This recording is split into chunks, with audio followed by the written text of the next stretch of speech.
السلام علیکم ورحمۃ اللہ وبرکاتہ۔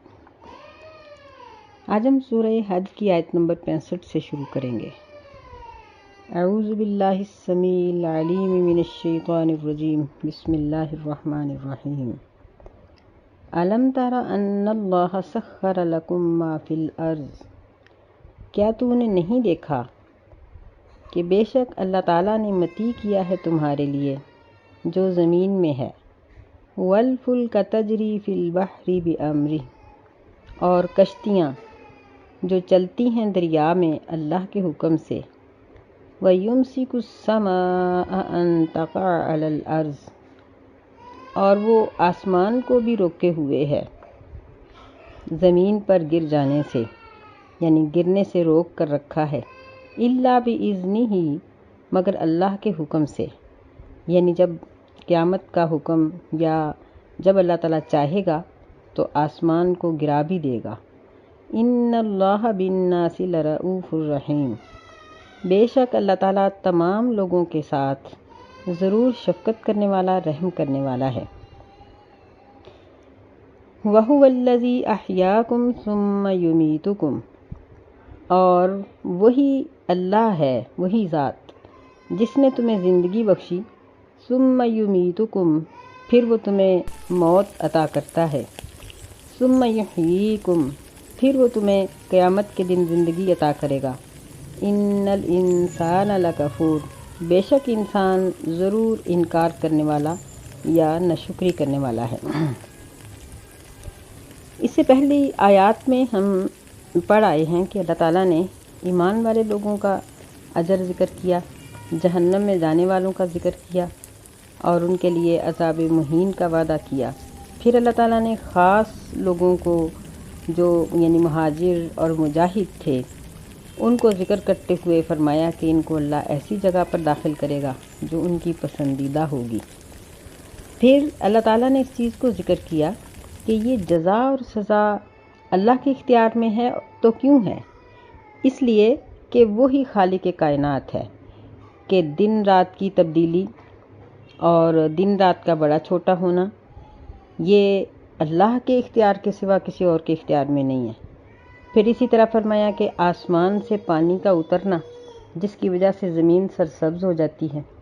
پھر تیسری نشانی اور دلیل اللہ تعالیٰ نے یہ بیان کی ہے کہ ساری زمین کو اللہ نے انسان کے تابع کر دیا ہے، انسان اس کو جیسے چاہے استعمال کرتا ہے، اس کو کھودتا ہے، اس کے اندر مشینری فٹ کرتا ہے، اس کے اوپر ٹنوں کے حساب سے وزن لاد دیتا ہے، اس پر بیٹھ کے گناہ کرتا ہے، نیکیاں کرتا ہے، لیکن زمین اس کا کچھ بھی انکار نہیں کرتی۔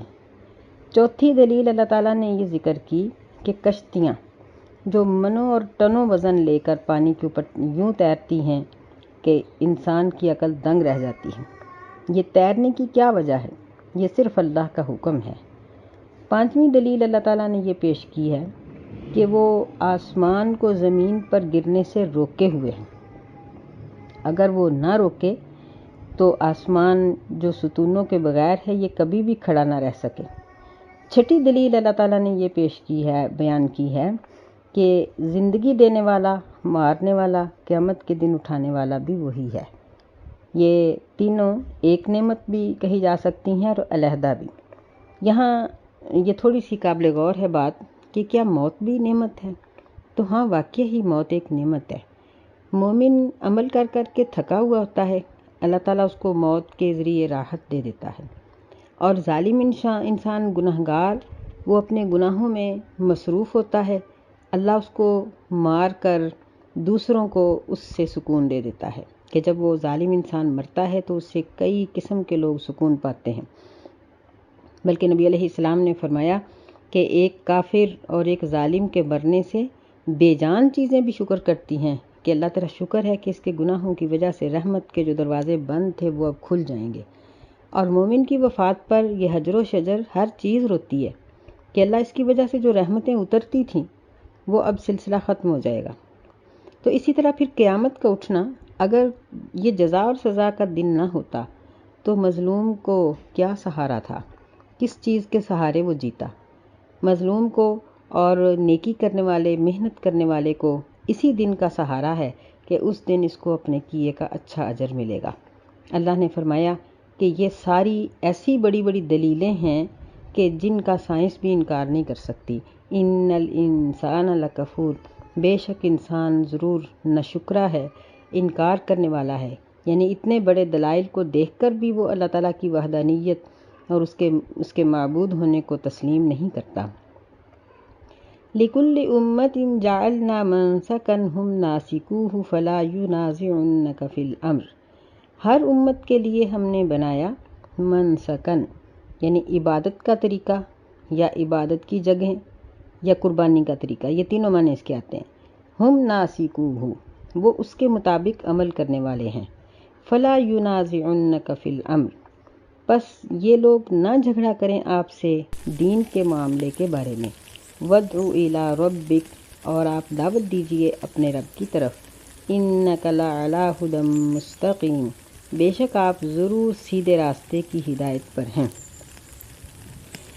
یعنی اللہ تعالیٰ نے اپنی قدرت اور تمام اختیارات کے کامل ہونے کی وجہ سے ہمیں اپنی عبادت کے طریقے بتائے، تو انسان کو یہ چاہیے کہ وہ اللہ کے دین کے احکامات کو سنے تو جھگڑا نہ کرے، کیونکہ اس کی عقل، اس کی طاقت اتنی نہیں ہے کہ وہ اللہ سے جھگڑ سکے۔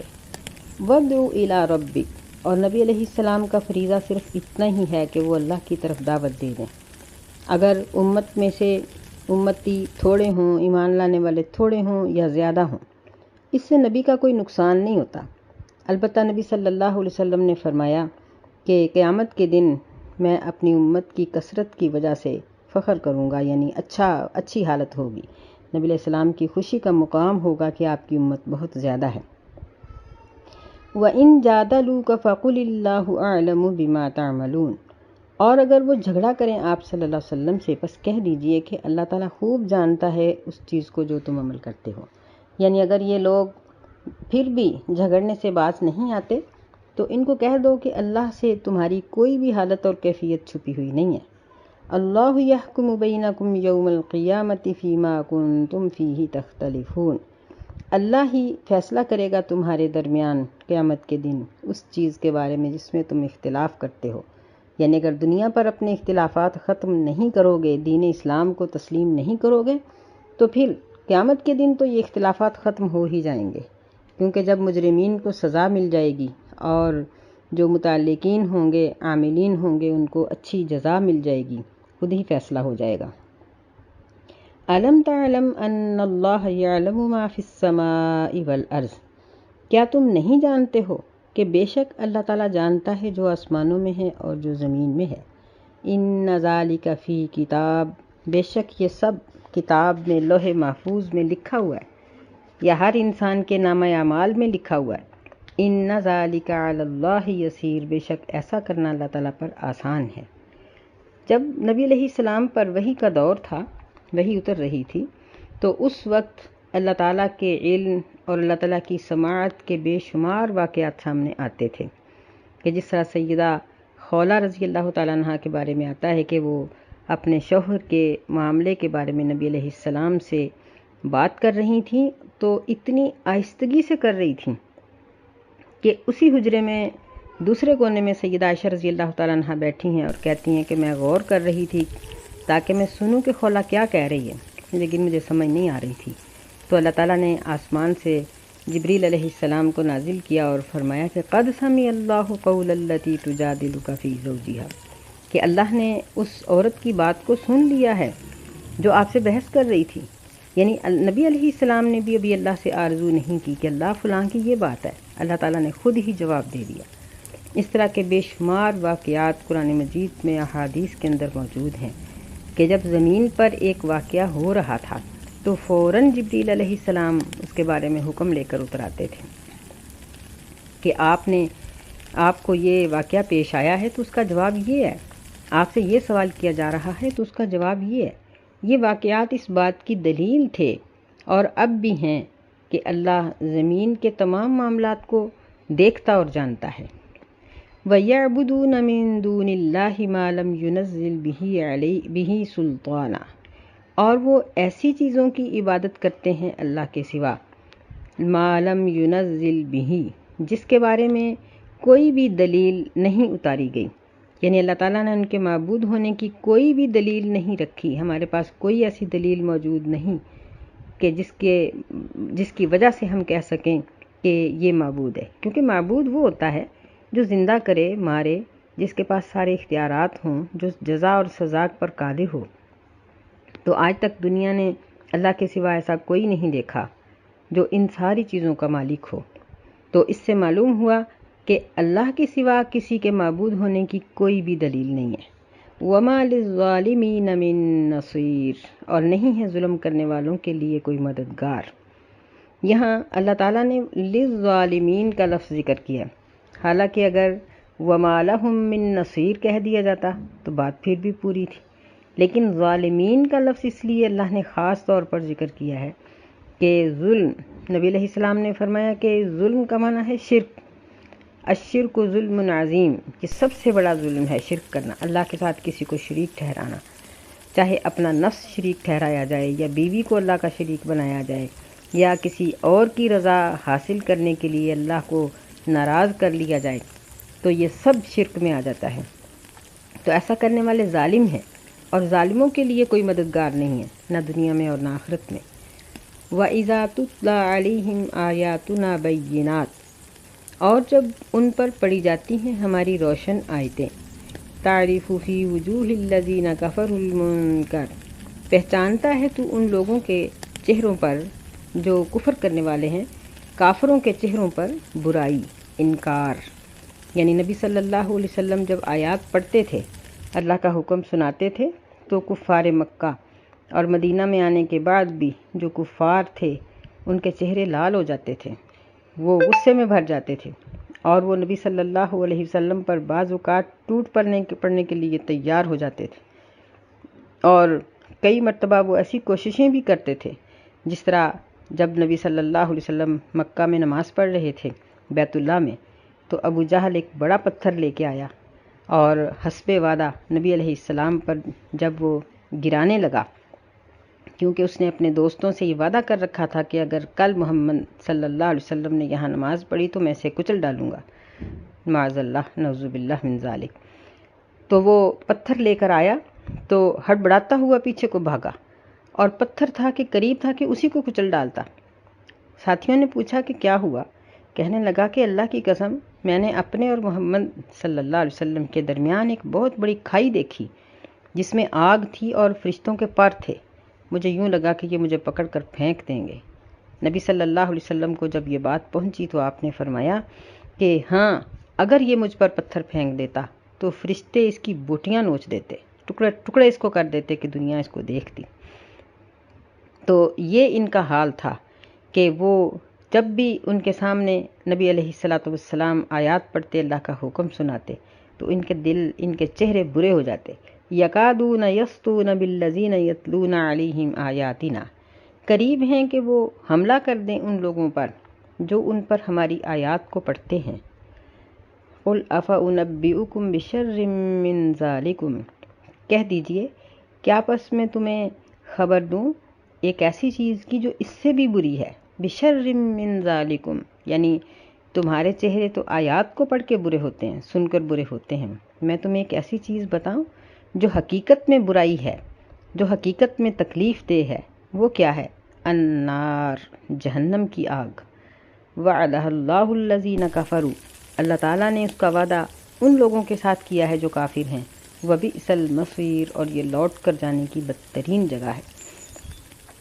تو اللہ تعالیٰ نے یہاں مکے کے جو منکرین تھے ان کو اور باقی علاقوں کے اور قیامت تک آنے والے منکرین کے ساتھ یہ وعدہ کیا ہے، وعدہ اللہ الذین کفروا، اللہ کے احکامات کا انکار کرنے والے، چاہے وہ کلمہ گو ہو یا کلمہ نہ پڑھنے والا ہو، اللہ کے حکم کا انکار، چاہے وہ حکم دیکھنے میں چھوٹا ہو یا بڑا ہو، جو انکار کرے گا اس کے ساتھ اللہ کا وعدہ ہے کہ اللہ اس کو آگ کے اندر ضرور ڈالے گا، تھوڑے وقت کے لیے وہ جائے یا زیادہ وقت کے لیے۔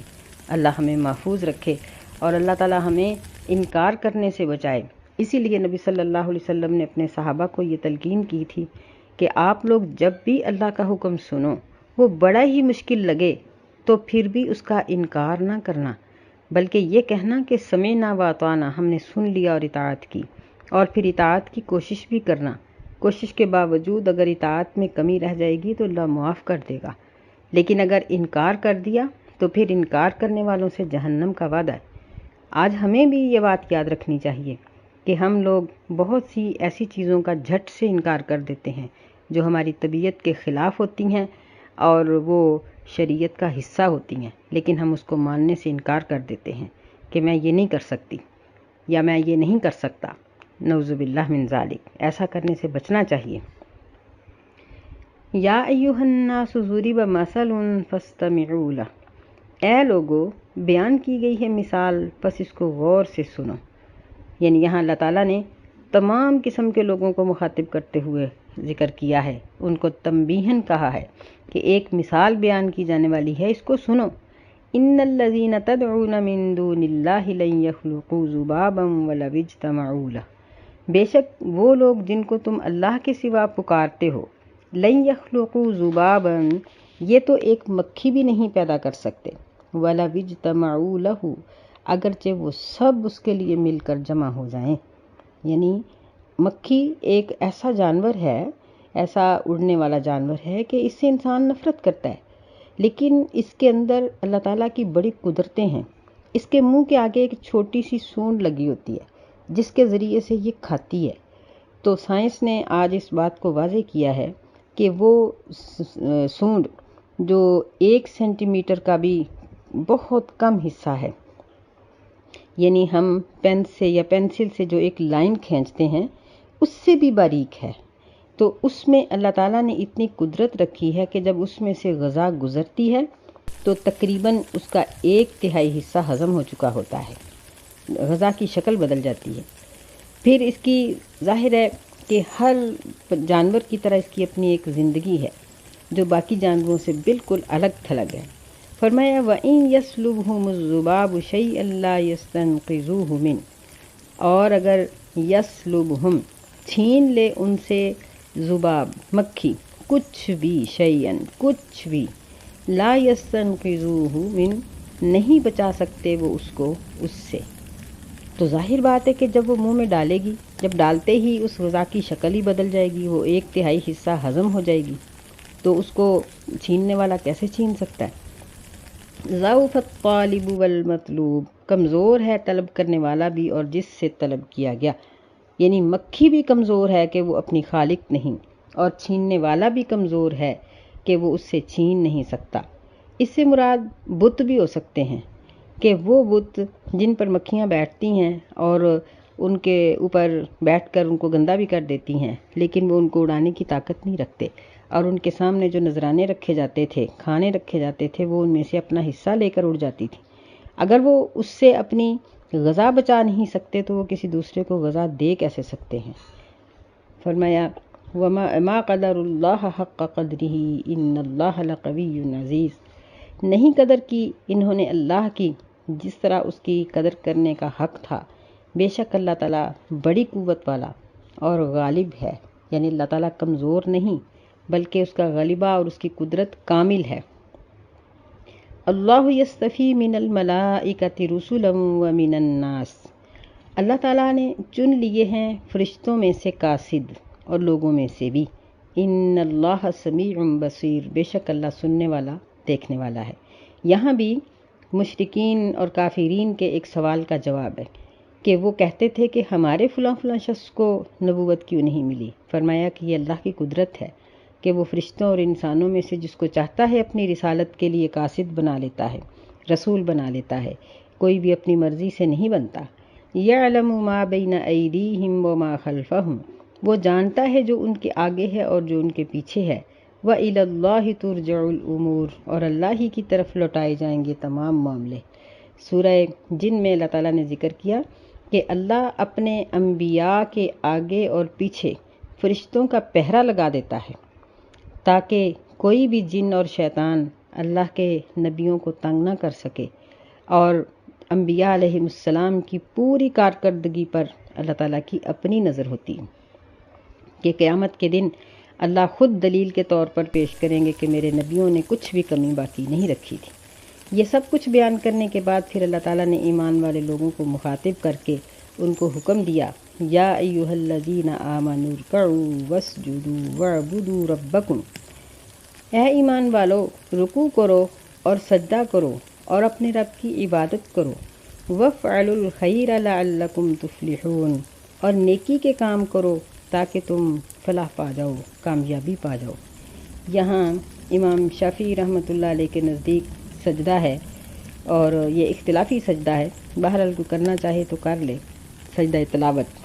تو اس میں اللہ تعالیٰ نے ایمان والے لوگوں کو رکوع کرنے کا حکم دیا، سجدہ کرنے کا حکم دیا، یعنی دونوں مل کر نماز ہو جاتی ہے، اور وعبدو یعنی قولی، فعلی اور مالی عبادات کا ذکر کیا، وفعل الخیر اور امت مسلمہ کا جو فریضہ ہے نیکی کا حکم دینا، برائی سے روکنا، اس کا کہا کہ تم نیکی کے کام کرو تاکہ تم فلاح پا جاؤ۔ پانچویں چیز یہ ذکر کی، وجاہدوا فی اللہ حق جہادہ، اور جہاد کرو، کوشش کرو اللہ کی راہ میں جس طرح کے جہاد کرنے کا حق ہے۔ تو اگرچہ زبان سے بھی جہاد ہوتا ہے، اپنے قلم سے بھی جہاد ہوتا ہے، اپنے نفس سے بھی انسان جہاد کرتا ہے، لیکن یہاں جہاد اکبر مراد ہے، جو قتال کے نام سے جس کا ترجمہ کیا جا سکتا ہے، یعنی میدان میں اترنا، دشمن کے ساتھ اسلحے کے ساتھ لڑائی کرنا۔ یہ سب سے بڑی کوشش ہے اسلام کے پھیلانے میں اور اسلام کے قائم رکھنے میں، انسانوں کا یہ سب سے بڑا کردار ہے۔ فرمایا هو اجتباکم، اللہ ہی نے تمہیں چن لیا ہے، ما جعل علیکم فی الدین من حرج، اور اس نے تمہارے لیے تمہارے دین میں کوئی تنگی نہیں رکھی، وما جعل علیکم، تمہارے اوپر تمہارے دین میں کوئی تنگی نہیں رکھی۔ تو مطلب یہ نہیں ہے کہ ہم عمل کریں یا نہ کریں، ہم پر تنگی نہیں ہے، مطلب یہ ہے کہ اس کا کوئی حکم بھی ایسا نہیں جو انسان کی طاقت سے باہر ہو۔ جہاں بھی کوئی حکم انسان کی طاقت سے باہر آتا ہے وہاں اللہ تعالیٰ رخصت دے دیتے ہیں۔ مثلا ایک شخص بیمار ہے تو اسے رخصت مل جاتی ہے کہ وہ روزہ نہیں رکھ سکتا تو نہ رکھے، نماز نہیں پڑھ سکتا تو وہ کسی اور طریقے سے پڑھ لے، جیسے بھی پڑھ سکتا ہے پڑھ لے۔ اگر اس پر مال نہیں ہے تو اس کے اوپر حج فرض نہیں ہوتا، اگر مال نہیں ہے تو زکوٰۃ اس پہ فرض نہیں ہوتی، یہ مطلب ہے۔ یعنی سارا دین اس طرح کا ہے کہ انسان اس کے اوپر عمل کر سکتا ہے۔ ملت ابیکم ابراہیم، یہ تمہارے باپ ابراہیم علیہ السلام کا مذہب ہے۔ یہ یعنی نبی صلی اللہ علیہ وسلم نے جب اپنی شریعت کو نافذ کیا تو لوگوں نے اس بات کا طعنہ دیا کہ یہ مذہب ابراہیمی کا دعویٰ کرتے ہیں لیکن یہ اپنی مرضی کے کام کرنے کا حکم دیتے ہیں۔ تو فرمایا کہ شریعت تو ہر زمانے کے مطابق ہوتی ہے، توحید تو ایک ہی ہے، ہر دور میں چلی آ رہی ہے، اور باقی سارے معاملات تو اپنے اپنے دور کے مطابق ہوتے ہیں۔ تو یہ تمہارے باپ ابراہیم علیہ السلام کا ہی مذہب ہے جو نبی صلی اللہ علیہ وسلم آگے پھیلا رہے ہیں۔ ہوا سماکم المسلمین، اللہ ہی نے تمہارا نام مسلمان رکھا ہے۔ یہاں ہوا سے مراد اللہ کا نام لیا جائے تو یہ زیادہ بہتر ہے ابراہیم علیہ السلام کی نسبت، کیونکہ آپ سے پہلی جو امتیں تھیں ان میں بھی اطاعت گزاروں کو مسلمان ہی کہا جاتا تھا۔ مثلا نوح علیہ السلام ہیں یا دیگر انبیاء کے جو پیروکار تھے وہ بھی مسلمان ہی کہلاتے تھے۔ من قبل وفی ھذا، پہلی امتوں میں بھی اور اس امت میں بھی، یعنی سب اطاعت گزاروں کا نام مسلمان ہی ہے۔ لیکون الرسول شہیدا علیکم وتکونوا شہداء علی الناس، تاکہ رسول صلی اللہ علیہ وسلم تم پر گواہ بن جائیں اور تم تمام لوگوں پر گواہی دینے والے بن جاؤ۔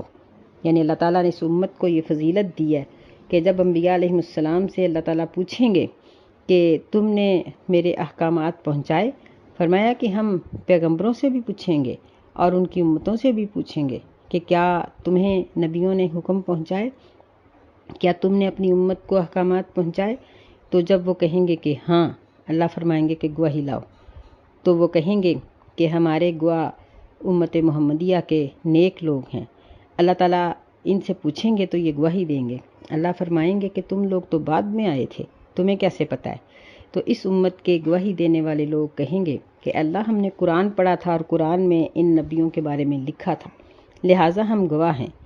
تو پھر اللہ تعالیٰ پوچھیں گے کہ تمہارا گواہ کون ہے؟ تو نبی صلی اللہ علیہ وسلم اپنی امت کے ان لوگوں پر بھی اور سارے نبیوں پر گواہی دیں گے، اور یہ شہادت عظمیٰ ہوگی، سب سے بڑی گواہی ہوگی جو نبی صلی اللہ علیہ وسلم کی ہوگی۔ اللہ نے فرمایا کہ اس مقام کو حاصل کرنے کے لیے فَأَقِيمُوا الصَّلَاةَ وَآتُوا الزَّكَاةَ، پس نماز کو قائم کرو اور زکوٰۃ کو ادا کرو، وَاعْتَصِمُوا بِاللَّهِ، اور اللہ کے دین کو مضبوطی سے تھام لو، هُوَ مَوْلَاكُمْ، وہی تمہارا مولا ہے، دوست ہے، فَنِعْمَ الْمَوْلَىٰ وَنِعْمَ النَّصِيرُ، بس وہ بہت اچھا مولا ہے اور بہت ہی اچھا مددگار ہے۔ یعنی دنیا اور آخرت کی کامیابی حاصل کرنے کے لیے اور گواہی کا یہ مقام حاصل کرنے کے لیے نماز کا قیام، زکوٰۃ کی ادائیگی اور دین اسلام کو مضبوطی سے تھام لینا، یعنی اس پر مضبوطی کے ساتھ عمل کرنا، یعنی یوں ہی سمجھ لیں کہ اس میں ان 3 لفظوں میں پورا اسلام اللہ تعالیٰ نے گھیر کے رکھ دیا۔ فرمایا کہ اللہ ہی تمہارا مولا ہے، وہی تمہیں ہر مصیبت سے بچانے پر قادر ہے، اس کے سوا کسی اور میں قدرت نہیں۔ فَنِعْمَ الْمَوْلَىٰ وَنِعْمَ النَّصِيرُ، بس اللہ تعالیٰ سب سے اچھا مولا ہے اور سب سے اچھا مددگار ہے۔ تو یہ ایسے زبردست الفاظ ہیں کہ ان لفظوں کو جب بھی کسی نے دل کی گہرائی سے دہرایا اور اللہ سے مدد مانگی تو اللہ اس کو خالی نہیں لوٹاتا۔ حسبی اللہ نعم الوکیل، نعم المولا و نعم النصیر۔ نبی صلی اللہ علیہ وسلم نے فرمایا یہ وہ کلمہ ہے کہ جس کو ابراہیم علیہ السلام نے اس وقت ادا کیا جب وہ آگ میں پھینکے گئے، اور نبی صلی اللہ علیہ وسلم نے اس کلمے کو اس وقت ادا کیا جب آپ کی امت نے، آپ کی قوم نے آپ کو امت نہیں، آپ کی قوم نے آپ کے ساتھ برا سلوک کیا۔ جب آپ طائف کی وادی میں انتہائی پریشانی کی حالت میں لوٹ رہے تھے تو اس وقت آپ نے یہ کلمات ادا کیے۔ اللہ تعالیٰ نے آپ کو کامیابی و کامرانی عطا کی۔ اللہ ہمارے لیے بہترین مدد کے راستے ہموار کر دے۔ حسبنا اللہ نعم الوکیل، نعم المولا و نعم النصیر۔ السلام علیکم ورحمۃ اللہ وبرکاتہ۔